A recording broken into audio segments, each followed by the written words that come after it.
What's up, you guys? Coming to you today with a brand new vlog. I have just finished doing a live with the Spellcasting Club, so that is part of my job, for those of you who don't know. Each week we go live in our secret Facebook group for members, and we do Witchy Wednesday. So this was my week, so there's 4 of us teachers, so I just go on once a month, and I had today's. So today I spoke about honey jars, and then I pulled cards for whoever was present. So it was really good. Every time before I do it, I'm like, I feel sick, and I'm like, I don't want to do this. Literally every month. The night before, I'm like, I don't want to, I just have so much nervousness around doing all this kind of stuff. So I made it my job. And every time I do it, I feel so amazing afterwards, you know. And like while the live's happening, it's great, you know. It's more like when I'm thinking like, what am I going to talk about? All this kind of stuff. But when I'm actually doing the live and I'm there with my people and able to like read for them and like give them insight, I always leave feeling really good, you know, part of a community, part of something important, all that kind of stuff. Anyway, I'm ridiculous, but I thought I would show you my setup. This is what it looks like when I film at my computer. So this is our setup here today. Things everywhere, props and all sorts of things going on. It's actually usually quite a bit messier than this. I didn't do too badly today. But up here, I don't even know if you can see that, but my webcam is right there. Normally there's a round ring light that sits there, but it broke literally right before I went live. So now I'm using this, which is what I normally have on my camera for my phone, which I'm going to do now so that you can actually see. Look at this, amazing. So this is what I was using before, and I would literally just blue tack it to the screen. Boom, like so. But yeah, no, the wire came out today.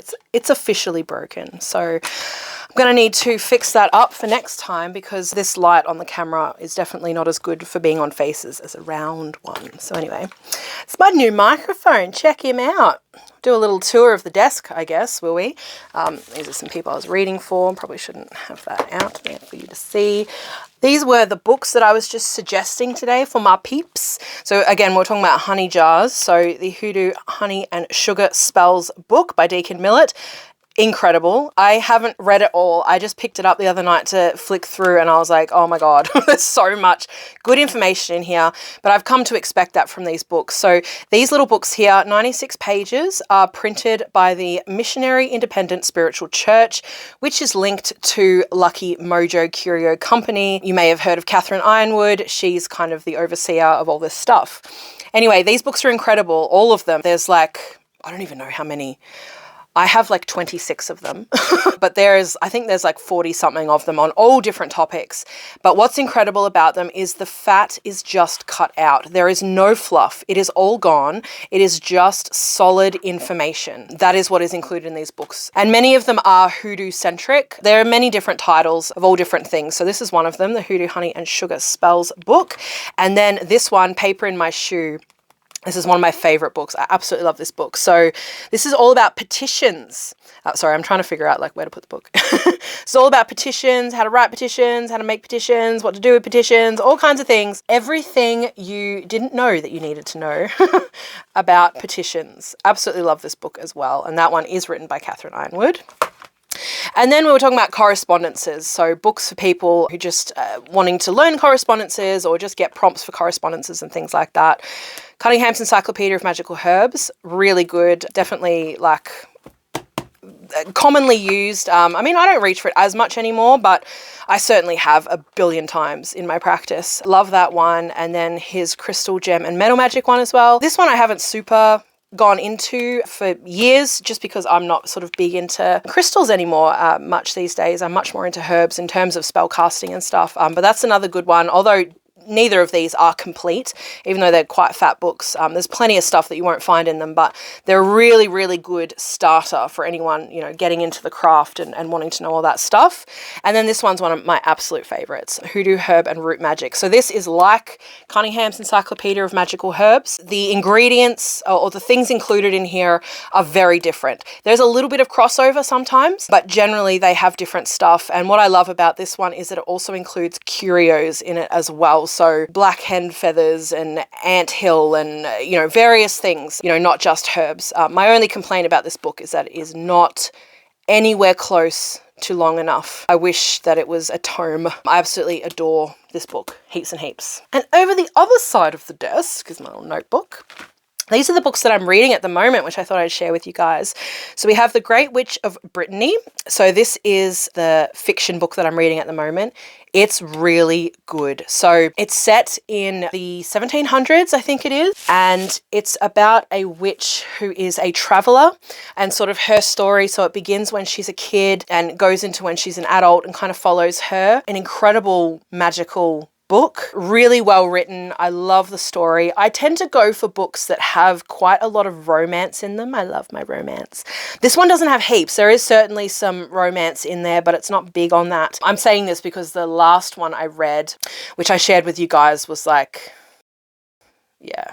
Actually, I didn't share that one with you guys. I shared the one before that, the series anyway. But yeah, it was heavily romantic, let's say that. This one isn't. This one's very, very heavy on the magic, and it's just beautiful. Like, I absolutely love it. And it's in 3 parts. So I don't know if you saw that. So back here, it's like, I've been using an Uno card as my bookmark. So anyway.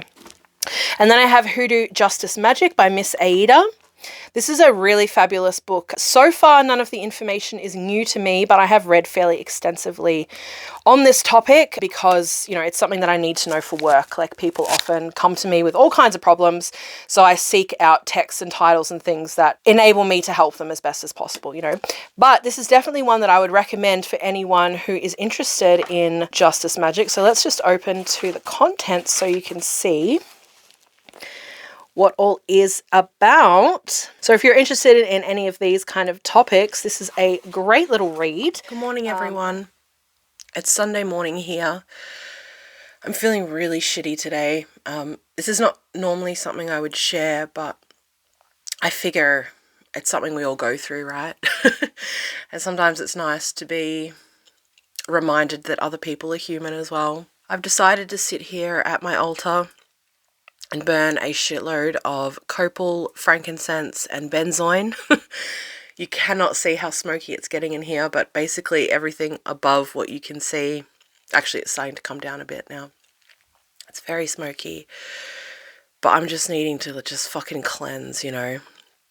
And my husband's out this morning and he can't stand any of this, but he's gone, so I'm taking full advantage of smoking up the house. I do need to work today. I've got some deadlines this week that I really need to meet for my own sanity and also for my finances. So I've got a big day ahead of me and I really need to be in the right frame of mind because it's like creative work. If it was just admin stuff, like I can just be whoever and whatever I am at the time and it doesn't matter. But for creative work, I find if I'm feeling like sort of depressive or anxious or anything like that, I can't focus. I can't do it, you know.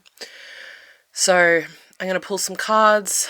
I'm going to keep spiritually smoking this place up. I can tell you that going through the act of lighting this charcoal and placing resin on it and just like being in space has already helped. Making that decision and following through with it has helped. Doing this little thing for myself, even though it's something so small, has already helped to sort of lift my mood a little.